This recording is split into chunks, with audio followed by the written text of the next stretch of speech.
What's up, guys? It's your boy Hugo Strange here, just with a really quick video about all the Dexter theories going on there about the brain surgeon, Vogel, and this, that, and the other thing. And I just wanted to kind of squash all that talk from the start and just give you my take on things. Now, I should say before we actually get into this video that I did read the spoilers for this season just to see if my suffering would pay off. And it's unfortunate to say that it won't pay off.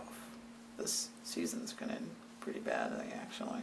But rest assured, I won't be saying any spoilers in here. I will just be giving my thoughts about all of the theories floating around about Quinn, the brain surgeon, Vogel, etc., etc. So let's start off with the obvious. Now, there's a working theory out there that Quinn killed Cassie. There are a few things wrong with this theory. Number one, if Quinn did in fact kill Cassie, then why send Dexter over there to see if Zach Hamilton's DNA was over there, knowing good and well that Zach Hamilton's DNA would be over there? So, the frame of mind is this. If Dexter went, if Quinn killed Cassie and framed Zach Hamilton, and Dexter went over there to get Zach Hamilton's DNA, or to see if it was there, and found it, but didn't report it back to Quinn, that would make Quinn suspicious of Dexter. Furthermore, if Quinn did in fact frame Zach Hamilton and killed Cassie himself, then why in the hell is he going to talk to not Ryan Gosling to see if he saw Zach Hamilton at the crime scene? That makes no sense if Quinn did it himself. Quinn would just have to say, yo, Dexter, go over there and see if you can find some of Zach Hamilton's DNA. Dexter would go over there, find Zach's DNA, bring it to Quinn and be like, yeah, we found his DNA if Quinn planted it over there, so already that makes no sense if Quinn did it. I hope you guys were following me on that. Okay, let's talk about Vogel being the brain surgeon. Now, for some reason, a lot of people seem to think that this was painfully obvious that she was the brain surgeon. And I'll admit, maybe in her earlier appearances, she was kind of looking a bit sketchy. But from the way this season has gone thus far, at least in the latter seasons anyway, everything's pretty much not obvious, and some of the stuff that should be obvious isn't obvious, and it's kind of just one big convoluted mess. Anyway, getting back to the point, Vogel being the brain surgeon. Now, here's some issues with that.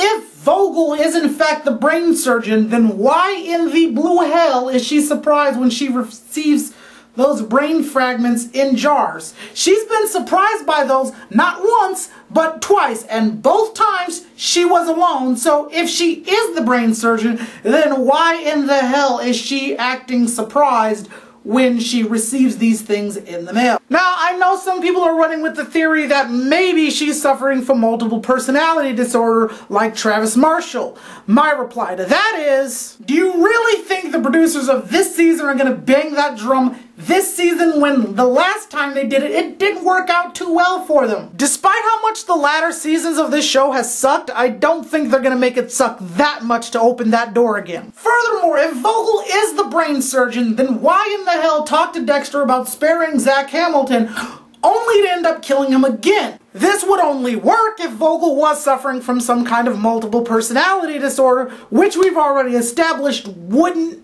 be the best course of action for this season. Also, she's shown no signs of having multiple personality disorder. Now, don't get me wrong. Earlier on in the season, I did suspect Vogel to be the brain surgeon, but at a certain point in time, I just had to let it go because it's like it would make no sense and it would actually create more issues of her being the brain surgeon than it would with her being the brain surgeon. In conclusion, I'm saying that the brain surgeon has to be a completely brand new character, not yet introduced. Although I am suspecting that it is someone related to Vogel. Possibly her son or her aforementioned husband. Either person works. Now, just to do some cleanup work, a lot of people have been suspecting Deb to be the brain surgeon. Are you kidding me? Let's ignore the fact that Deborah's kind of in a bad place right now, and just think for a second.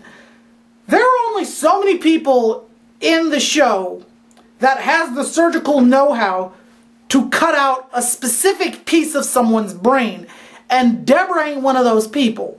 A lot of people have suspected Elway. No, what would be his motivation to do that this late in the game? Why? All in all, I just want to say that before I even do my dexterity review of this season, I'm just going to say that this season has sucked. It's been sucking, and it's probably just going to continue to suck all the way to the finish line, which is unfortunate because I really liked this series. I really liked this show, and a horrible thing called Hannah happened to it, and yeah. Anyway, I'll see you guys for more Dexter stuff when we do Dexterity. But for now, yeah, I just wanted to kill all of those theories. I'll see you guys later. Deuces.